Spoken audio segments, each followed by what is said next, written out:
चलिए प्रभु का स्मरण करते हुए आज के सत्संग को आरंभ करते हैं। कृष्णाय वासुदेवाय हरे परमात्मने प्रणतः क्लेशनाशाय गोविंदाय नमो नमः। वंशी विभूषित करान नवनीरदाभात पीताम्बरादरुण बिंब फलाधरौष्ठात् पूर्णेन्दु सुंदर मुखात् अरविंद नेत्रात् कृष्णात् परम किमपि तत्त्वमहं न जाने। आप सभी को पुनः जय श्री कृष्ण। ठाकुर जी कृपा से गुरु कृपा से आज आप और हम सब फिर से वापस इस सत्संग में जुड़े हैं। आज का विषय है अपना श्राद्ध पक्ष। मैं कल श्राद्ध पक्ष जो है कल विरामता की ओर जा रहा है, जिसे कहते हैं सर्वपित्र अमावस्या, जिसे कहते हैं पितृ मोक्षदायिनी अमावस्या। ठाकुर जी के श्री चरणों में दंडवत करते हुए, प्रभु को वंदन करते हुए, अपने पितृ देवताओं को भी वंदन करते हुए आज के सत्संग को हम आगे बढ़ाएं। आज का जो हमारा टॉपिक है वो दो चीजों पर है। एक है सर्वपित्र अमावस्या, क्या कर सके हम जिससे हमारे पितरों का आशीर्वाद सदैव हमारे ऊपर बना रहे, और दूसरा विषय है हमारा जो परसों से शक्ति की आराधना का पर्व जिसे नवरात्र कहा जाता है वो प्रारंभ होने जा रहा है। तो भगवती जगदम्बा के चरणों में भी प्रणाम करते हुए जो प्रारंभ होने जा रही है नवरात्रि का महापर्व, शक्ति की आराधना का पर्व, उसके ऊपर हम थोड़ा सत्संग करेंगे। पहले तो हम जाने श्राद्ध क्या होता है। तो श्राद्ध की बहुत बड़ी शब्दों में व्याख्या न करते हुए हम छोटे रूप में अगर समझने का प्रयास करें तो श्राद्ध पक्ष यानी श्रद्धा के द्वारा किया गया अपने पूर्वजों के निमित्त हमारे द्वारा कोई कर्म। हमारे पूर्वज हमसे सिर्फ क्या मांगते हैं? उनके प्रति हमारी श्रद्धा। क्योंकि पंच भौतिक तत्व से बना हुआ, पंच महाभूतों से बना हुआ ये हमारा जो मानव की काया है वो तो यहाँ एक दिन छूट जानी है। पंच तत्व का जीव पंच तत्व में विलीन हो जाना है। लेकिन उसके बाद एक सूक्ष्म काया जो कि गरुड़ पुराण में जिसका वर्णन आता है, अनेक ग्रंथों में, अनेक महापुराणों में वर्णन आता है कि जब मानव का यह शरीर छूटता है तो शरीर तो पंच तत्व में विलीन हो जाता है, लेकिन इसके बाद फिर जो है सूक्ष्म शरीर की एक रचना होती है जो अंगूठे बरोबर की होती है, जिसे कहा है सूक्ष्म काया। आत्मा तो परमात्मा है, आत्मा और सूक्ष्म शरीर ये दोनों बहुत एक अलग अपने आप में चीज। तो सूक्ष्म शरीर को जो है हमारे द्वारा जीवन में किए गए कर्मों के अनुरूप सुख दुख, स्वर्ग नर्क, इनको भोगना होता है। हमारे पूर्वज जो हमारे परिवार से चले गए हैं प्रभु के धाम में, वो सिर्फ हमसे वर्ष में 2 दिन आशा और अपेक्षा करते हैं। एक तो जो श्राद्ध पक्ष चल रहा था, जो आज 14 तिथि हो गई, 16 दिन चलने वाला ये पितृ देवताओं का पर्व परसों के रोज जो है विरामता की ओर चला जाए। श्राद्ध होते हैं 16। प्राय सभी लोग पूर्णिमा से ही जो है श्राद्ध की शुरुआत कर लेते हैं, पूर्णिमा को ही श्राद्ध में जोड़ लेते हैं। लेकिन मैं आपको ये स्पष्ट करूं कि पूर्णिमा सीधी भादव मास की होती है। पितरों का जो पर्व शुरू होता है वो होता है कुमार महीने से। तो भादव मास की पूर्णिमा के दिन भी बहुत से लोग जो है श्राद्ध पक्ष की शुरुआत मान लेते हैं। ये कहते हैं कि पूर्णिमा को अगर कोई गया है तो उसका श्राद्ध कब माना जाए। ये समझ करके बहुत से लोग जो हैं पूर्णिमा के दिन श्राद्ध की शुरुआत मान लेते हैं, वैसे होती नहीं है। पूर्णिमा के दिन जो गया होता है जीवात्मा, उसके बारे में कहा गया है उनका श्राद्ध का जब समय आए, जब श्राद्ध की तिथि आए, तो 3 तिथियां बताई गई है, अष्टमी, द्वादशी और कल आने वाली जो अमावस्या है इस दिन। और इन 16 दिनों में से एक दिन नक्षत्र पड़ता है जिसका नाम है भरणी। तो भरणी नक्षत्र जिस दिन आए वो दिन पूर्णिमा तिथि में जो जीवात्मा इस देह को छोड़ करके प्रभु के धाम में जाते हैं, उनका श्राद्ध जो है अष्टमी, द्वादशी और कल आने वाली अमावस्या को किया जा सकता है, और या फिर भरणी नक्षत्र इन 16 दिनों में से जब आए। भादव मास की पूर्णिमा श्राद्ध पक्ष में नहीं मानी गई है। श्राद्ध पक्ष की जो शुरुआत है वो इक्कम से लेकर के हमारा जब परसों जो नवरात्रि का पर्व आएगा वो इक्कम के दिन तक श्राद्ध माना जाता है। 16वां श्राद्ध नवरात्रि के इक्कम के दिन माना गया है। जिसे कहा गया है माता महा श्राद्ध, यानी नाना नानी का श्राद्ध जो है वो किया जा सकता है नवरात्रि की इक्कम के रोज। देखते ही देखते पितृ देवताओं का यह पर्व का जो समय है 15 दिन 16 दिन का, वो मूल रूप से तो कल विरामता की ओर चला जाएगा। एक दिन रहता है, वो परसों नवरात्रि के दिन श्राद्ध माना गया है। सभी वैष्णव से पहले तो मैं आग्रह करूं कि वो अपने पुष्टि मार्ग के हों, मार्ग के हों या मर्यादा मार्ग के हों, श्राद्ध सभी को करना चाहिए। श्राद्ध श्रद्धा से होता है। कभी भी जबरदस्ती पितरों के लिए कोई भी कार्य न करें। पितृ देवता आपसे और हमसे मांगते हैं सिर्फ अपनी श्रद्धा उनके प्रति कितनी है और कैसी है। शुद्ध भाव शुद्ध मन से श्रद्धा के द्वारा, पूर्ण श्रद्धा और विश्वास के साथ जो भी हम कर्म करते हैं पितृ देवताओं के निमित्त, उसे वो स्वीकार करते हैं। मूल रूप से जो है श्राद्ध कर्म में पिंडदान का बड़ा महत्व है। पिंडदान संभव ना हो सके तो प्रत्येक मानव का यह कर्तव्य होता है कि जो संसार छोड़ करके हमारे पूर्वज चले गए हैं, जो पितृ देवता के रूप में बन गए हैं, उनके लिए कुछ दान किया जाए। तो पितृ देवताओं के लिए मूल रूप से सबसे बड़ा दान कौन सा माना गया है? तो शास्त्रों में बताया है जल दान, जिसे हमारी सनातन भाषा में कहें तो तर्पण जिसे हम कहते हैं, वो तर्पण ही जो है जलदान का एक स्वरूप होता है, जिसमें हम अपने पूर्वजों को जलांजलि दे करके उन्हें तृप्त करने का प्रयास और प्रयत्न करते हैं। तर्पण 3 होते हैं: देवताओं का तर्पण, ऋषियों का तर्पण और पितरों का तर्पण। प्रत्येक वैष्णव से मैं आग्रह करूंगा कि तर्पण तो अवश्य करना ही चाहिए। 16 दिन नियम से करना चाहिए। 16 दिन अगर न बन सके तो जिस दिन अपने घर में अपने पूर्वजों की श्राद्ध तिथि आती हो, उस दिन तो सुबह, मतलब जो पितरों का समय माना गया है 12:30 से 1 बजे, 11:30 से 1 बजे के बीच का, वो समय में तर्पण अवश्य करना चाहिए। और अगर हम श्राद्ध तिथि में भी ना कर सकें, न कर पाए हो, तो कल जो अमावस्या है, अमावस्या तिथि जो है ना, पितरों को बहुत पसंद है, इसलिए अमावस्या जो है पितरों की तिथि मानी गई।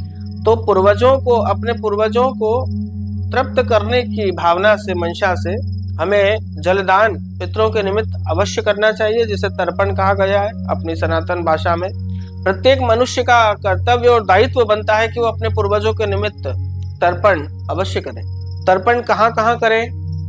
देखिए, पहले तो मैं आपको ये बता दूं कि तर्पण में कोई बहुत ज्यादा समय नहीं लगता है। मात्र कोई किसी योग्य ब्राह्मण को आप बुलाएं तो 15 से 20 मिनट में तर्पण की प्रक्रिया बहुत थोड़ी व्यवस्थित रूप से अगर वो ब्राह्मण देवता शांतिपूर्ण तरीके से चलाए तो आधे घंटे में हमारा तर्पण की क्रिया पूरी हो जाती है। और आधा घंटा अगर हम हमारे पूर्वजों को ना दे सकें तो हमारा जीवन व्यर्थ माना गया है। तो अपना ये कर्तव्य है कि अपन अपने पूर्वजों के निमित्त जो है, सभी वैष्णव से मैं आग्रह करूंगा कि कल अमावस्या का जो पर्व का दिन है, जिसे कहा सर्वपितृ अमावस्या, से पितृ मोक्षदायिनी अमावस्या भी कहा जाता है, तो तर्पण आप लोग कल के दिन अवश्य करें। तर्पण के लिए जरूरी नहीं है कि आप मध्याह्न काल ही पकड़े।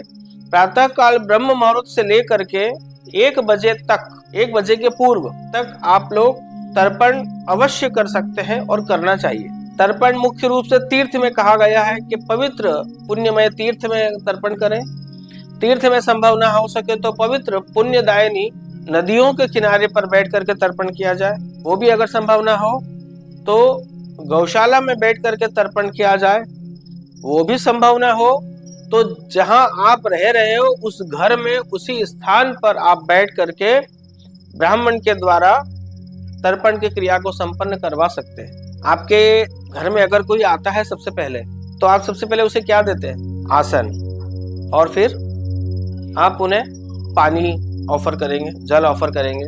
बस ये पितृ देवता 16 दिन तक नियमित रूप से अपने अपने निवास स्थान पर जाते हैं, आते हैं और हमसे अपेक्षा करते हैं कि हमारे परिवार के जो शेष लोग नीचे हैं वो हमारे लिए क्या कर रहे हैं। हम ज्यादा कुछ ना कर सके, बहुत विस्तारित रूप में श्राद्ध कर्म न कर सके, तो कम से कम हमारा ये कर्तव्य और दायित्व है और शास्त्र की आज्ञा है, भगवान की भी आज्ञा है कि अपने पूर्वजों के निमित्त हमें तर्पण करके जल दान अवश्य करना चाहिए, जिससे अपने पितृ प्रसन्न और तृप्त रहे। पितृ देवता अगर प्रसन्न रहेंगे तो जीवन की सारी सुख शांति आपके यहाँ पर रहेगी। कोई भी देवी या देवता आपके यहाँ सुख और शांति नहीं दे सकते, ये ध्यान रखिएगा। सुख शांति वंश में वृद्धि ये सिर्फ पूर्वजों के आशीर्वाद से ही संभव है। ये मैं नहीं कह रहा, मेरे सनातन धर्म में जितने भी धर्म ग्रंथ है वो सारे धर्म ग्रंथ यही आज्ञा करते हैं कि अपने पूर्वजों को शांत करना, उनको प्रसन्न करना, ये हमारा दायित्व और कर्तव्य है। अगर वो प्रसन्न रहेंगे तो हम सब जो मानव रूप में अभी देह धारण करके भौतिक संसार को जो भोग रहे हैं, वो शांतपूर्ण तरीके से हम सुखमय हमारे जीवन को व्यतीत करेंगे। घर घर में पितृदोष उत्पन्न हो रहा है। नई युवा पीढ़ी जो है श्राद्ध कर्म से बिल्कुल अनभिज्ञ होती जा रही है। उन्हें पता ही नहीं है श्राद्ध क्या होता है, तर्पण क्या होता है, पिंडदान क्या होता है। हमारा कर्तव्य है कि हम अपने बच्चों को कम से कम इतनी शिक्षा जरूर दें कि ये क्या है, ये कर्म क्या है, क्यों किया जाता है और इसका फल कैसे और किस रूप में प्राप्त होता है। तो जिन्होंने, मैं वैष्णव से आग्रह करूंगा सत्संग के माध्यम से, क्योंकि देखिए श्राद्ध कर्म स्वयं भगवान राम ने भी अपने पिता दशरथ जी के लिए करके ये संसार को शिक्षा दी है कि श्राद्ध करना बहुत आवश्यक है। वैसे भगवान को कोई आवश्यकता नहीं थी, ना दशरथ जी को कोई आवश्यकता थी कि मेरा बेटा मेरे को पिंड के रूप में पिंड दान करे या जलदान करे, लेकिन भगवान को संसार को यह शिक्षा देनी थी कि अपने पूर्वजों के निमित्त प्रत्येक मनुष्य का यह कर्तव्य है कि उसे श्राद्ध पक्ष में और पुण्य तिथि वाले दिन अपने पूर्वजों के निमित्त पिंडदान ना हो सके तो तर्पण अवश्य करना चाहिए। तर्पण में कोई बहुत ज्यादा खर्च भी नहीं लगता, बहुत ज्यादा समय भी नहीं लगता, बहुत सारे सामग्री की भी आवश्यकता नहीं होती। जल, दूध, जव, तिल, कुशा, चंदन, एक दीपक, बस थोड़े से सफेद रंग के पुष्प, इसी में तर्पण हो जाता है। आप सबसे मैं अपनी बात को बहुत लंबा न ले जाते हुए संक्षिप्त में यह बताना चाहूं कि कल का दिन का हम कैसे इस्तेमाल कर सकते हैं। जो बीत गया सो बीत गया, लेकिन जो कल आने वाला है उसका तो हम फायदा उठा सकते हैं। तो आप प्रत्येक वैष्णव से मैं निवेदन और आग्रह करूंगा कि कल अपने अपने पूर्वजों के निमित्त आप तर्पण अवश्य करिए।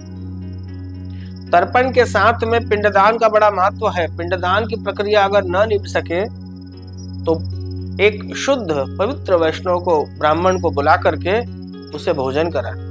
गौ माता का एक पूरी पत्तल बना करके गौ माता को अर्पण करें। 4 भाग निकालें, गौग्रास, अतिथि ग्रास, स्वान ग्रास और चौथे नंबर का ग्रास होता है जिसे कहते हैं कागवास, कौवे का ग्रास। कौवे का ग्रास पितरों को अर्पण होता है। बहुत से लोगों के मन में यह भ्रांति है कि जो गया जी में श्राद्ध करके आ गए हैं उन लोगों को ये लगता है कि अब हमारे यहाँ श्राद्ध करने की आवश्यकता ही नहीं है। इसके ऊपर में बहुत सारे उदाहरण और बहुत सारे प्रामाणिकता के साथ में आपको बातें बता दूंगा, लेकिन आज समय का अभाव है, इसलिए मैं इसको ज्यादा लंबे में न ले जाते हुए बस आप लोगों की मन की जो भ्रांति है उसको दूर करने का मैं प्रयास करूंगा कि जो गया श्राद्ध करके आ गए हैं उनके मन में भाव होता है कि गया जी के श्राद्ध करने के बाद फिर श्राद्ध तर्पण की आवश्यकता नहीं होती। ऐसा बिल्कुल गलत है।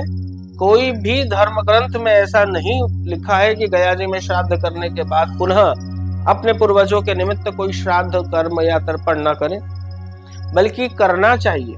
उल्टा प्रतिवर्ष जब तक हम भूतल पर जीवित है जब तक हमारे हाथ पैर से बने अपने पूर्वजों के निमित्त श्राद्ध कर्म अवश्य करना चाहिए और करना ही चाहिए।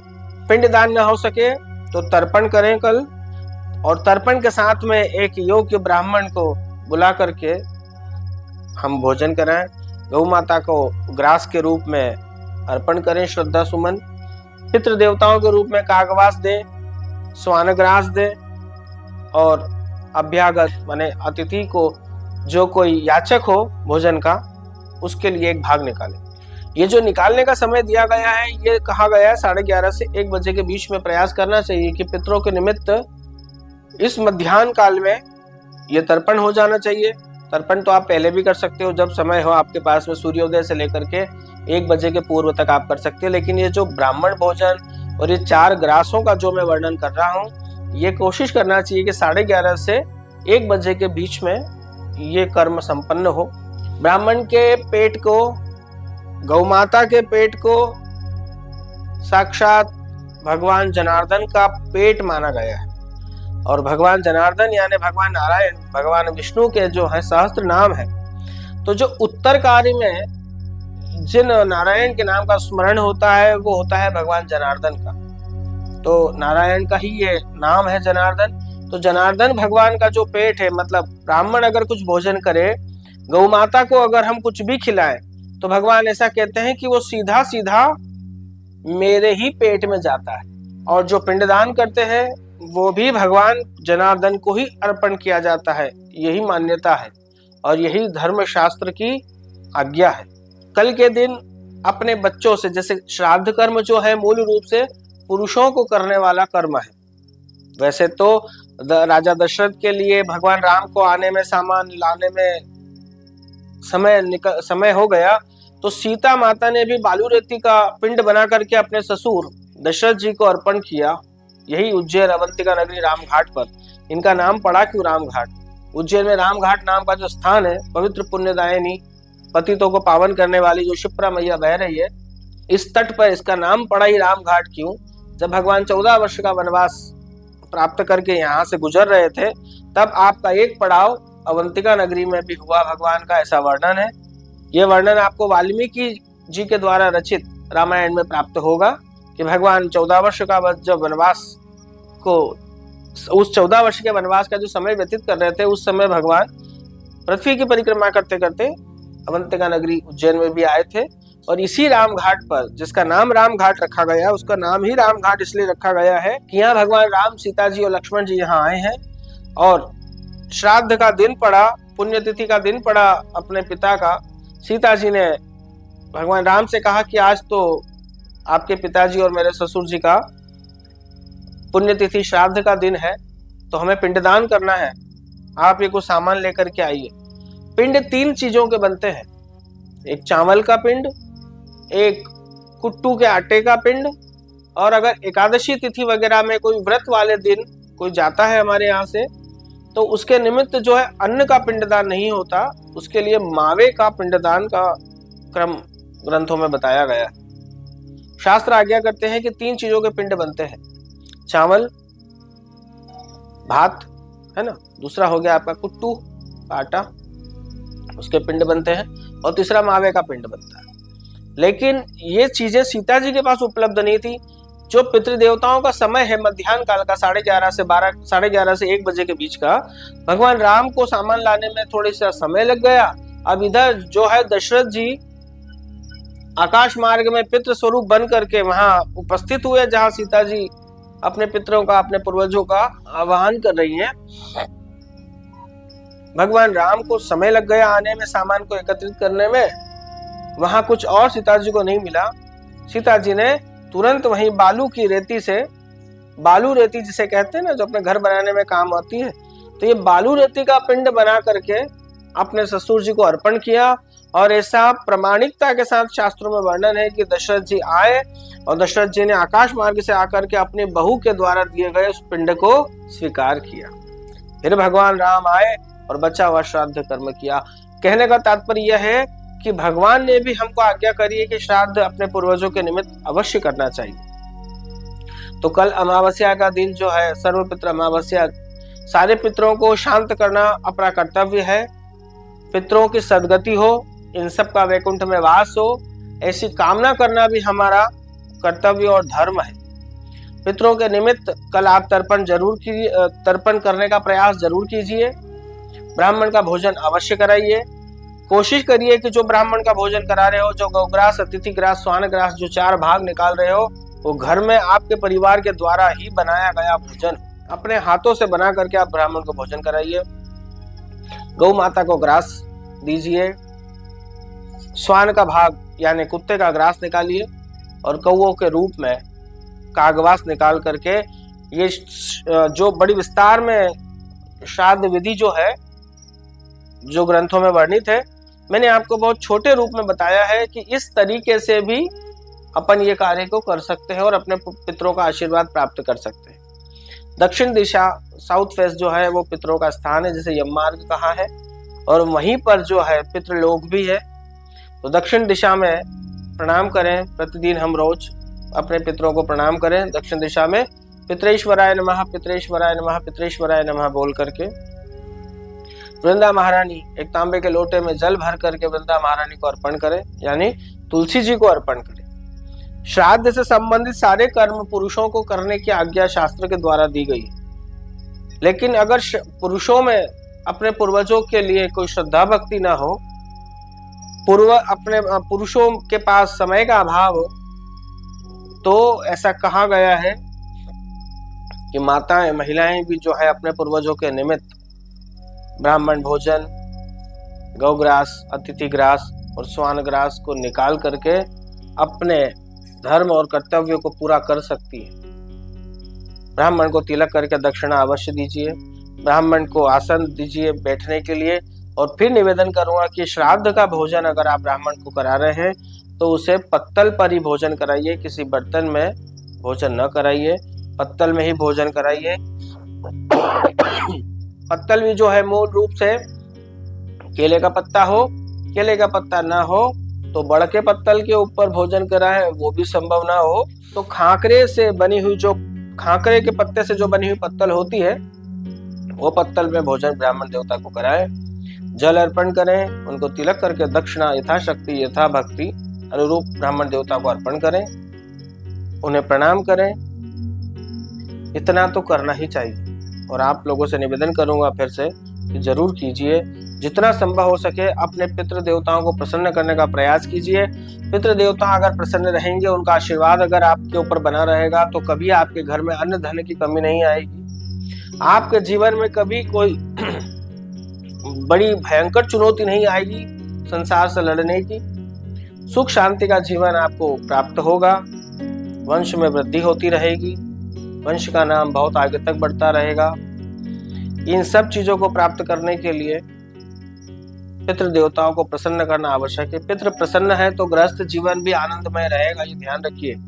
अगर गृहस्थ जीवन को आनंदमय और अच्छा बनाना चाहते हैं, उचित श्रेष्ठ गृहस्थ जीवन का पालन करते हुए गृहस्थ में जीने की इच्छा रखते हो आप लोग, तो पितृ देवताओं को प्रसन्न करना बहुत आवश्यक है। जितना बन सके अपने पूर्वजों के निमित्त उतना जरूर कीजिए। पितरों के निमित्त जो है ना, धूप का बड़ा महत्व है।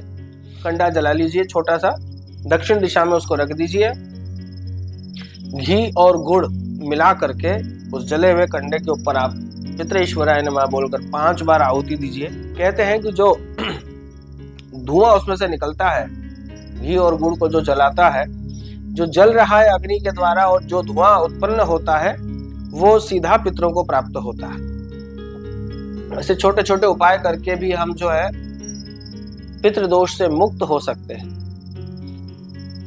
एक छोटा सा प्रयोग और बताऊं आप लोगों को। कल अमावस्या का दिन है, गाय का कच्चा दूध थोड़ा सा मिल जाए तो आप लीजिए, कटोरी में रखिए। आप पहले स्नान ध्यान सब कर ले। स्नान करने के बाद ये जो 2 उंगलियां हैं ना, बीच वाली और फिंगर रिंग जिसे कहते हैं, इन 2 उंगलियों को ऐसा कटोरी में ऐसे डुबाएं और अपने निवास स्थान के कोने कोने में उसको छींटा मारें। टॉयलेट का स्थान भी ना छोड़ें, वहां पर भी इस तरह से कच्चे दूध के छींटे दें। यह भी पितृ शांति का एक बहुत अच्छा और एक सरल उपाय है। भगवान जनार्दन का स्मरण करते रहे और भगवान जनार्दन नारायण को ध्यान करते हुए प्रणाम करें और प्रार्थना करें कि प्रभु हमारे द्वारा हमने जो हमारे पितरों के निमित्त यथाशक्ति यथा भक्ति जो भी जैसा भी कर्म हमने किया है, प्रभु हे जनार्दन नारायण, हे जनार्दन भगवान, आपकी कृपा से इसका पुण्य फल हमारे पूर्वजों को प्राप्त हो, इस कर्म का फल जो है हमारे पूर्वजों को प्राप्त हो, और सदा वो वैकुंठ में वास करें और उनका आशीर्वाद हमारे ऊपर सदैव बना रहे। जिससे कि हमारा जीवन मंगलमय और शांति भरा रहे, हमारे घर में अन्न धन की कमी ना हो, रोग दोष बढ़े ना। रोग दोष तो देखिए अलग अलग कारणों से हमारे जीवन में आते हैं। प्रारब्ध को भोगता है, कोई पूर्व जन्म को भोगता है, कोई इसी जन्म के किए हुए कर्मों को भोगता है। ये तो शरीर का देहधारी का दंड है। जिसने शरीर धारण किया है, रोग दोष से तो उसका पाला पड़ना ही पड़ना। फिर भी भगवान से हम, जनार्दन भगवान से प्रार्थना करें कि जीवन में सुख शांति बनी रहे हमारे, और हमारे पूर्वजों को सदैव आपके चरणों में स्थान प्राप्त होए, वो वैकुंठ में वास करे और वो वहीं से हमें आशीर्वाद दे। ऐसा भगवान जनार्दन नारायण का जो नाम है, जनार्दन भगवान को प्रणाम करते हुए उनसे प्रार्थना करें। ब्राह्मण का भोजन अवश्य कराएं और गौग्रास, अतिथि ग्रास, स्वान ग्रास और कागवास जरूर निकालें पूर्वजों के निमित्त, क्योंकि ये पितरों का ऋण है हमारे ऊपर। पितृ ऋण, मातृ ऋण, गुरु का ऋण और भगवान का ऋण, ये ऋण जो है हमारे ऊपर लगे रहते हैं जब से हमारा जन्म हुआ है। इन ऋण से मुक्त होने के लिए हमें कुछ न कुछ उपाय जरूर करना चाहिए। सारे ऋण से जो है मनुष्य मुक्त हो सकता है, सिर्फ माँ के ऋण से कभी मुक्त नहीं हो सकता, ऐसा शास्त्रों में वर्णन है। तो माता पिता जो है वो धरती पर प्रत्यक्ष भगवान का स्वरूप है। गौ माता समस्त शक्तियों को देने वाली धरती की आधारशिला है गौ माता। स्वान का पूजन यानी क्षेत्रपाल का पूजन, क्षेत्रपाल यानी भैरव जी का पूजन, हमारे क्षेत्र की, हमारे घर परिवार की जो रक्षा करते हैं वो हमारे भैरव करते हैं। तो स्वान को देने से भैरव प्रसन्न होते हैं। अभ्यागत किसी याचक को भोजन देने से भगवान स्वयं प्रसन्न होते हैं। और कौवों को ग्रास देने से हमारे पूर्वज पितृ देवता प्रसन्न होते हैं। यथाशक्ति यथासंभव जितना आप लोगों से बने, कल का बड़ा महत्वपूर्ण और पुण्य फल को देने वाला दिन है। शनिवार की अमावस्या है, एक महत्वपूर्ण दिन है कल। दो अमावस्या बड़ी महत्वपूर्ण होती है, एक होती है सोमवती अमावस्या और एक होती है शनिचरी अमावस्या। तो कल शनिवार के दिन जो अमावस्या आई है उसे कहते हैं शनिचरी। शनिचरी अमावस्या के दिन भी हम ऐसे अपने अपने यथाशक्ति यथा भक्ति के द्वारा अगर हम कोई कर्म करें तो ग्रहों की बाधा भी शांत होती है। भगवान शनिदेव का आशीर्वाद प्राप्त होता है। शनिदेव जो है न्याय प्रिय है, आयु के वो न्याय के देवता है। इतना पुण्य पवित्र दिन आया है कल, वो व्यर्थ में ना चला जाए, खाया पिया सोया और निकाला में।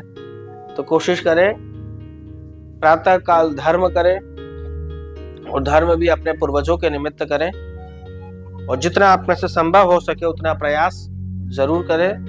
पितृ शांति के प्रयोग कहीं और जाकर करने की आवश्यकता नहीं है। पितृ शांत होते हैं सिर्फ आपकी श्रद्धा से, और वही श्रद्धा के द्वारा किया गया कर्म कहलाता है श्राद्ध, बाकी और कुछ नहीं। कोशिश करें तर्पण आप लोग जरूर करें, तर्पण संभव ना हो सके तो जो मैंने 4 ग्रास बताए हैं, धूप की जो पद्धति बताई है, ब्राह्मण भोजन की जो विधि शास्त्रों में बताई है, जो मैंने आपको बताई वो जरूर करें।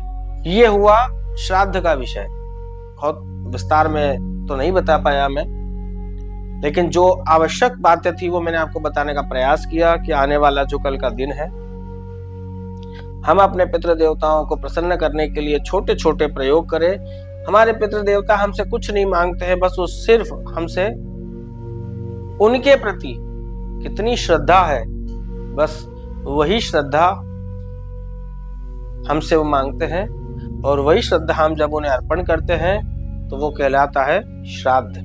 श्रद्धा से किया गया कर्म श्राद्ध कहलाता है। अपने घर में ठाकुर जी विराजमान हो तो ठाकुर जी को विशेष भोग अर्पण करें, वो प्रसाद जो बन जाए वो प्रसाद ब्राह्मण को खिलाएं, और वही गौग्रास, अतिथि ग्रास, स्वान ग्रास और पितरों के निमित्त जो हम निकाल रहे हैं कागवास, उस कागवास में भी ठाकुर जी का रोगा हुआ प्रसाद का भाग जरूर रखें। अब श्राद्ध के विषय को हम यहाँ विराम करें और आ जाएं शक्ति की आराधना के पर्व नवरात्रि, जो कि परसों से लग रही है। पुष्टि मार्ग में नवरात्रि का महत्व है। अन्य सभी संप्रदाय, सभी मार्गों में मान्यता है नवरात्रि की, लेकिन पुष्टि मार्ग में भी जो है देवी आराधना के इस पर्व को विशेष स्थान प्राप्त है। इसे नव विलास के रूप में कहा गया है। पुष्टि मार्ग में नवरात्र नहीं कहा गया है, इसे नव विलास कहा गया है। नव विलास के रूप में 9 दिन तक जो है इस उत्सव को मनाया जाता है। स्वामी जी अपनी सहचरियों के साथ में देवी की आराधना करती है। यशोदा मैया ब्रज की सारी गोपियों को ले जा करके ब्रजमंडल में अपनी अपनी कुलदेवी का पूजन करती हैं। नव विलास के उत्सव को मनाया जाता है। नव विलास में पहला विलास, द्वितीय विलास, तृतीय विलास, ऐसा करते करते 9 विलास है। 9 विलास के 9 कीर्तन है। नवरात्रि के पहले दिन जवारे बोए जाते हैं प्राय सभी घरों में। जिसे कहते हैं ना, जिनके घर में घट स्थापना होती है तो घट स्थापना के समय जो है जवारे अवश्य बोए जाते हैं। हमारे अपने पुष्टि मार्ग में भी जो है परसों के दिन, कुमार की जो अमावस्या के दूसरे दिन, जिस दिन से नवरात्रि प्रारंभ होती है, उसी दिन से पुष्टि मार्ग में जवारे, जौ के जवारे बोए जाते हैं मिट्टी के पात्र में, जो कि जिन्हें रोज जल के द्वारा सिंचित किया जाता है। और वही जवारे दशहरे के दिन पूजन करके, उनका अधिवासन करके प्रभु के श्रीमस्तक पर जवारे की किलंगी बना करके प्रभु को अर्पण किया जाता है और प्रभु के चरण में उस जवारे को पधराया जाता है। प्रसादी जवारे जो हो जाते हैं ठाकुर जी के धरे हुए, उनको फिर अगले दिन एकादशी के दिन अपने पास में रख करके अपने बरकत में तिजोरी में रखें, जिससे अन्न धन के भंडार सदैव भरे रहते हैं। नव विलास में ठाकुर जी को प्रत्येक दिन एक नया भोग अर्पण करने का विधान है। 9 दिन तक 9 भोग ठाकुर जी को अर्पण किए जाएं। 9 दिन तक 9 ही अलग अलग श्रृंगार ठाकुर जी को धराया जाता है। परसों से जो है कल तक कॉटन संबंधी जो वस्त्र होते हैं वो कल अंतिम बार वर्ष के धराए जाते हैं। परसों से जो है वो छापे के वस्त्र ठाकुर जी को धराना प्रारंभ होते हैं, जिसमें अभी तक कल तक जो श्रृंगार है, कल मुकुट काचने का श्रृंगार आएगा। महादान का दिन है। ये 16 दिन जो है श्राद्ध के पुष्टि मार्ग में जो है ये दान उत्सव के नाम से भी प्रसिद्ध है। पुष्टि में यहाँ दान का मनोरथ ठाकुर जी को होता है। और कल 6ला दिन है तो कल महादान होगा राजभोग में। और शयन में जो है 16 दिन तक जो 16 सांझी का भाव होता है, तो 16 दिन की 16 सांझी भी ठाकुर जी के सन्मुख शयन में बनती है। सांझी भी 3 तरह की होती है। कहीं पत्तों के ऊपर कलाकृति करके बनाई जाती है, ठाकुर जी की लीलाओं का दर्शन कराया जाता है। कहीं कहीं फूल की सांझी बनती है और कहीं कहीं रंगों की सांझी बनती है। जहां जैसी बनती हो वैसी पद्धति वहां लागू होती है। तो कल जो है पुष्टि मार्ग में सभी जगह जहां जैसे सांझी बनती हो, चाहे पत्ते की हो, फूल की हो या रंग की हो, तो कल पुष्टि मार्ग में किला कोट बनता है, द्वारका पूरी बनती है। उसमें तीनों चीजों का सहारा लिया जाता है, रंग का भी, फूल का भी और पत्तों का भी। इससे ठाकुर जी को बड़ी सुंदर उनके सामने ब्रज की सखियों ने 15 दिन तक प्रभु के अनेक लीलाओं के और अनेक स्थानों का वर्णन चित्रण करके ठाकुर जी को लाड़ लड़ाने का प्रयास किया है। सारी ब्रज की ब्रजांगनाओं ने, सारी सखियों ने, गोपियों ने। वही भाव से 15 दिन सांझी का क्रम होता है। और कल 16वां दिन जो अमावस्या का होगा वो दिन होता है किलाकोट की सांझी। तो किलाकोट की सांझी का भी दर्शन करने का बड़ा महत्व है। शयन के समय में ठाकुर जी के सन्मुख द्वारका नगरी बनती है और कोट की आरती जिसे कहते हैं, किलाकोट की आरती शयन में होती है। और राजभोग में और ग्वाल के दर्शन में और राजभोग के दर्शन में महादान का मनोरथ होता है। इनका भी एक अपना अपना एक अलग अलग महत्व है। धीरे धीरे मैं आपको सत्संग में बताते रहूंगा प्रभु के हर मनोरथों के पीछे क्या भाव है। तो ये दान का जो भाव है ये बड़ा सुंदर सा भाव है ठाकुर जी का। सांझी का भी भाव बड़ा सुंदर है। तो ये दर्शन भी अवश्य वैष्णव को करना चाहिए। 9 विलास में ठाकुर जी को 9 भोग, 9 तरीके के, पहले दिन से लेकर के 9 दिन तक अलग अलग भोग, जरूरी नहीं है कि नियम के अनुरूप ही करो, जो देश काल परिस्थिति के अनुरूप आप लोगों से जैसा बन जाए वैसा बना करके ठाकुर जी को अर्पण करना चाहिए। नया नया 9 दिन तक श्रृंगार प्रभु को करना चाहिए। छापे के वस्त्र प्रभु को धराए जाते हैं। परसों के दिन कसुम्बी यानी लाल रंग के छापे के वस्त्र ठाकुर जी को धराए जाते हैं। कल तक जो है ठाकुर जी का श्रीअंग का पूरा दर्शन होता है। परसों से जो है ठाकुर जी खुले बंद के वागे में विराजमान होते हैं, अंगचोली धारण कर लेते हैं, बिना अस्तर के वस्त्र होते हैं, ये ध्यान रखिएगा। भावार्थ क्या है कहने का कि नवरात्रि अगर आ रही है तो यहाँ कुमार महीने में जो एकदम तेज प्रचंड गर्मी जो पड़ रही है, ये गर्मी धीरे धीरे अब जा रही है और नवरात्रि में जो है अब धीरे धीरे शीतकाल का प्रवेश हो रहा है, यानी हल्की हल्की सी ठंड आना प्रारंभ हो जाती है। 9 दिन तक ठाकुर जी को बड़ा सुंदर रूप से छापे के वस्त्र धराए जाते हैं, अलग अलग श्रृंगार होता है, 9 विलास के कीर्तन प्रभु को सुनाए जाते हैं, नया नया प्रभु को भोग अर्पण, हर एक दिन नया भोग बना करके ठाकुर जी के सन्मुख धराना चाहिए। शक्ति की आराधना का पर्व है नवरात्रि। दिन से ज्यादा बलशाली क्या है? रात। नाम ही नवरात्र है, तो दिन जितने बलशाली नहीं होते, जितनी बलशाली होती है रात। तो प्रत्येक मनुष्य को अपने जीवन में शक्ति की साधना अवश्य करना चाहिए, क्योंकि मात्र धन से ही काम नहीं चलता है, केवल बुद्धि से ही काम नहीं चलता जीवन का। धन और बुद्धि के साथ साथ शक्ति की भी आवश्यकता पड़ती है। बिना शक्ति के मनुष्य कुछ नहीं कर सकता।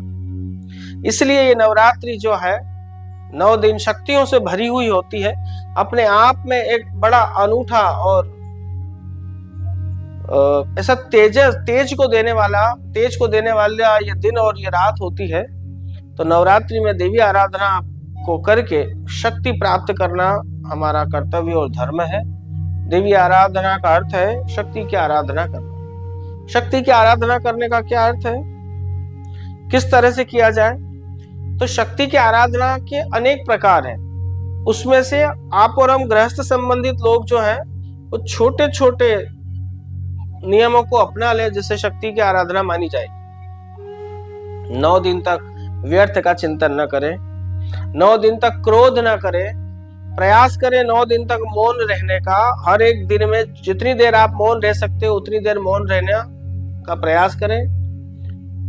अभक्ष पदार्थ का भक्षण न करें, सात्विक भोजन करें। पुष्टि संप्रदाय में तो जो है नवरात्रि में व्रत का आग्रह नहीं है और व्रत की प्रथा भी नहीं है, लेकिन अन्य मार्ग में जो है देवी की जो साधक होते हैं, जो शाक्त संप्रदाय के लोग होते हैं, वो एक बड़ा दिव्य शक्ति को प्राप्त करने के लिए बड़े सुंदर सुंदर अनुष्ठान करते हैं। 9 दिन तक ऐसे दिव्य व्रत, कठोर व्रत करते हैं वो लोग। कहने का तात्पर्य यह है कि शक्ति प्राप्त कैसे होगी? शक्ति प्राप्त होगी तप के द्वारा, और ये शरीर जो है ना, ये किसी काम का नहीं। इसको जब तक हम इसके द्वारा तप नहीं करेंगे, शरीर को तपाएंगे नहीं, तब तक शक्ति प्राप्त होनी नहीं है। इसलिए शक्ति को प्राप्त करना है तो तप का सहारा लेना पड़ेगा, और देवी जो है उसी पर प्रसन्न होती है जो तप करता है। जहां व्रत होता है वहां व्रत करना चाहिए, जहां व्रत नहीं होता है जिस घर में, वहां व्रत नहीं करना चाहिए।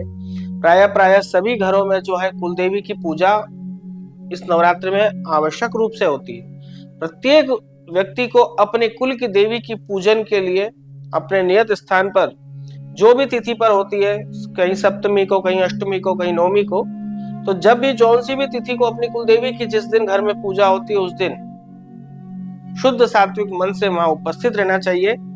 कुल की देवी को प्रसन्न करने के लिए कुछ ना कुछ प्रयोजन अवश्य करना चाहिए। कई तरह के नियम लिए जा सकते हैं नवरात्रि में, तप से संबंधित। हाँ, जरूरी नहीं है कि भूखा ही रहा जाए, व्रत ही किया जाए, लेकिन जो व्रत करते हैं उन्हें 9 दिन तक व्रत करने की शक्ति भी देवी ही प्रदान करती है। ऐसे कई लोगों को मैंने देखा है जो सिर्फ 9 दिन तक जल पी करके रहते हैं। ऐसे कितने लोगों को मैंने देखा है जो सिर्फ प्रातः काल उठने के बाद में स्नान करके, सिर्फ देवी की पूजा करके एक लौंग होता है ना, एक लौंग के ऊपर 9 दिन निकाल देते हैं। ऐसे लोगों को भी मैंने देखा। कोई सिर्फ फल का ही आहार करता है, कोई नमक से संबंधित फलाहार करता है, कोई एकादशी करता है। जिस तरह से जिसके अंदर देवी की जैसी कृपा हो, आपके अंदर जैसी श्रद्धा भक्ति हो, वैसा करके कुछ तप जरूर करना चाहिए। प्रातः काल ब्रह्म मुहूर्त में उठने का प्रयास करें। नवरात्र में तो उठना ही चाहिए ब्रह्म मुहूर्त में। कोशिश करें नवरात्र में प्रातः काल ब्रह्म मुहूर्त में उठ करके स्नान करके नित्य क्रम आदि को पूरा करके ठाकुर जी की सेवा करके कुछ शक्ति के मंत्र की आराधना या जाप या स्मरण जरूर करना चाहिए। और मैंने बताया आपको कि 9 दिन तक जितना कम बोल सकते हो उतना कम बोलिए। मौन रहने का ज्यादा से ज्यादा प्रयास कीजिए। रात्रि का जो समय आता है उस रात्रि में व्यर्थ का चिंतन या सांसारिक चीजों का भोग विलासिता में न उलझे। देवी का जाप करें, जो भी मंत्र आपको अच्छा लगता हो। जगदम्बा के तो अनेक स्वरूपों का वर्णन है, पूरी भागवती बनी हुई है देवी भागवत के नाम से। व्यास जी ने तो एक पुराण की रचना कर दी जिसमें समस्त शक्तियों का वर्णन है। तो जो भी देवी के प्रति चाहे वो कोई भी हो, और सब देवियों की अधिष्ठात्री देवी कौन है? अपनी श्री राधा रानी। कुछ मत कीजिए, दिन भर 24 घंटा उठते खाते पीते नहाते धोते सोते बैठते बस मन में रटना लगाए रखो, राधा राधा राधा राधा राधा राधा राधा। जरूरी नहीं कि उच्चारण करो, उच्चारण करने का अवसर मिले तो जरूर राधा नाम का स्मरण करके कहो राधा राधा राधा राधा राधा। और अगर उच्चारण जरूरी नहीं है सबको सुनाए, हम मानसिक रूप से भी हमारे अंदर हम बोल कुछ रहे काम कुछ और कर रहे, लेकिन हमारी अंतर्ध्वनि जो है उसमें राधा नाम का ही जाप होना चाहिए। आप एक बार करके देखिए नवरात्र में राधा नाम का जाप, जिसमें श्री यमुना जी के प्रति ज्यादा भावना हो तो श्री यमुना जी शरणम, श्री यमुना जी शरणम, श्री यमुना जी शरणम का इस महामंत्र का ध्यान करें। जो देवी दुर्गा से शक्ति प्राप्त करना चाहता हो वो भगवती दुर्गा का ध्यान करके कहे ओम दुर्भाग्य नाशिनी दुम दुर्गाय नमः, ओम दुर्भाग्य नाशिनी दुम दुर्गाय नमः। भगवती दुर्गा का ये बहुत शक्तिशाली और बहुत जागृत मंत्र है। मेरा अनुभव किया हुआ है कि इस मंत्र में बहुत शक्ति है। तो आप इस मंत्र का भी जाप करते रहिए। जैसे भगवान शिव का मंत्र है ना, अपने ठाकुर जी का अष्टाक्षर हो गया, द्वादशाक्षर हो गया, श्री कृष्ण शरणम मम, ओम नमो भगवते वासुदेवाय भगवान शिव का मंत्र हो गया, नमः शिवाय, ओम नमः शिवाय, श्री शिवाय नमस्तुभ्यम। इस तरह से देवी का भी एक मंत्र है जिसे कहते हैं ओम नमः चंडिकाय, ओम नमः चंडिकाय।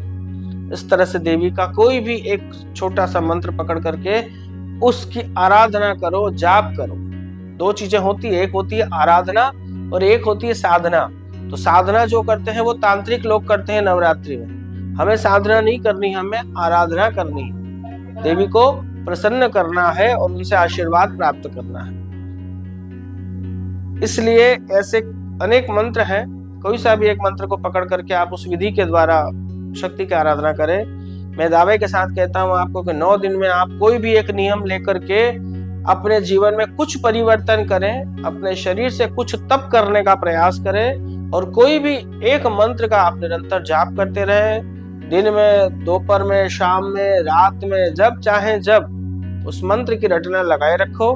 आप देखो उसके बाद वो कैसा प्रभावशील मंत्र बन जाएगा।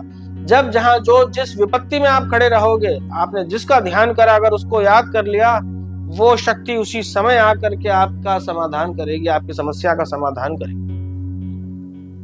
तो समस्त शक्तियों की आधार स्तंभ, सभी देवी और सभी देवताओं के अधिष्ठात्री श्री राधा रानी। आप राधा राधा राधा राधा राधा राधा का नाम स्मरण कीजिए। भगवती दुर्गा को प्रसन्न करने के लिए, 9 शक्तियों को प्रसन्न करने के लिए, 9 देवी को, 9 दुर्गा को प्रसन्न करने के लिए हर एक देवी का अलग अलग मंत्र है। कोई भी एक मंत्र पकड़ करके अवश्य जाप कीजिए। शक्ति की आराधना का ये जो पर्व आने वाला है परसों से, इसमें आप लोगों से आग्रह करूंगा, निवेदन करूंगा कि घर में सुख शांति समृद्धि बनी रहे, व्यापार व्यवसाय और गृहस्थ जीवन अच्छा चले। जो बालक जन्म लेने वाले हों वो हष्ट पुष्ट हों, जिन्होंने जन्म ले लिया हो वो शक्ति से भरे हुए हों, ऊर्जा से भरे हुए हों और बुद्धि से भरे हुए हों।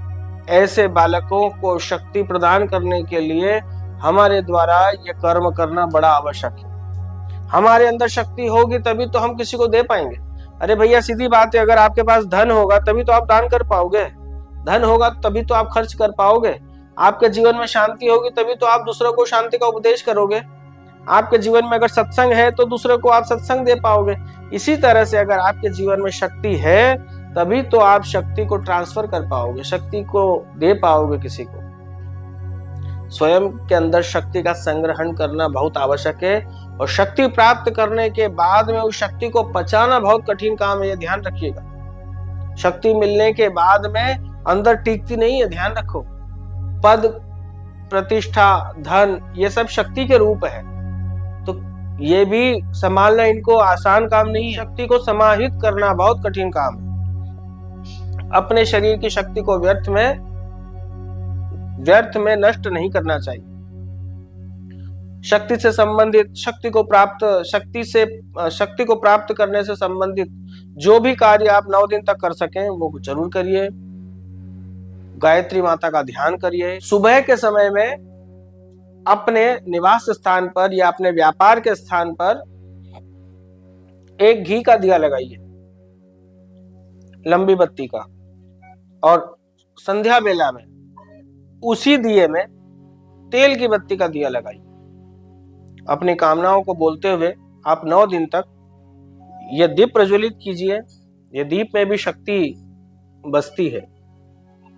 एक बात का ध्यान रखिएगा, फिर से बता दूं कि सुबह घी का दिया और संध्या बेला में, रात्रि में, शाम में या रात में जब भी लगाएं आप तो तेल का दिया एक ही रहना चाहिए 9 दिन तक। चाहे वो मिट्टी का हो, तांबे का हो, चांदी का हो, सोने का हो, जिस भी चीज का आपके पास उपलब्ध हो, है ना, उस तरह से दिया एक ही होना चाहिए। दिए के नीचे आसन के रूप में चावल रखना आवश्यक है, ठीक है। और दिया लगा करके देवी से प्रार्थना करें, देवी का आशीर्वाद प्राप्त करने के लिए देवी को प्रणाम करें। एक बात का विशेष ध्यान रखिएगा कि जो दीप की लो है, जो दिए का जो मुंह होगा वो दक्षिण दिशा में उसका मुंह ना हो, उत्तर, पश्चिम और पूरब की तरफ उसका मुख हो। ऐसा आप करिए। आप देखिए कैसे ऊर्जा से आप भर जाएंगे 10वें दिन। घर में छोटे बच्चे अगर हो उनसे भी जरूर कुछ न कुछ तब जरूर करवाइए। एक बात बताऊं, जब तक 16-17 साल की उम्र रहती है ना, जब तक बच्चा ब्रह्मचारी रहता है उस समय में वो जो शक्ति प्राप्त कर सकता है वो शक्ति सारे जीवन काम आती है उसको। अपने बच्चों के अंदर इस शक्ति को समझाने का प्रयास कीजिए। जो पढ़ाई कर रहा हो उसे सरस्वती की आराधना के विषय में समझाइए। जो व्यापार करने के लिए, या तो व्यापार कर रहे हो या कहीं नौकरी कर रहे हो, उनमें तरक्की पाने के लिए भी अनेक मंत्र हैं देवी के, उनका ध्यान करना उनको सिखाइए। कुछ भी कर्म करना उनको जरूर सिखाइए बच्चों को। और देखते देखते सत्संग का समय विरामता की ओर है। मेरा कहने का अर्थ और मतलब यही है, आप लोगों से आग्रह मेरा यही है कि कल पितरों के निमित्त कुछ किया जाए और आने वाले 9 दिन जो है वो स्वयं में शक्ति को प्राप्त करने के लिए कुछ तप जरूर किया जाए। और भगवती जगदम्बा को प्रणाम करें। सर्व मंगल मांगल्ये शिवे सर्वार्थ साधिके शरण्ये त्र्यंबके गौरी नारायणी नमोस्तुते। जगदम्बा को प्रणाम करें और प्रणाम करने के साथ ही मैं आज के सत्संग को यहीं विरामता की ओर ले चलता हूँ। ठाकुर जी से प्रार्थना करता हूँ कि फिर जल्दी से जल्दी आप लोगों से मुलाकात होगी, फिर किसी नए विषय के ऊपर हम सत्संग करेंगे। तब तक के लिए जय श्री कृष्ण।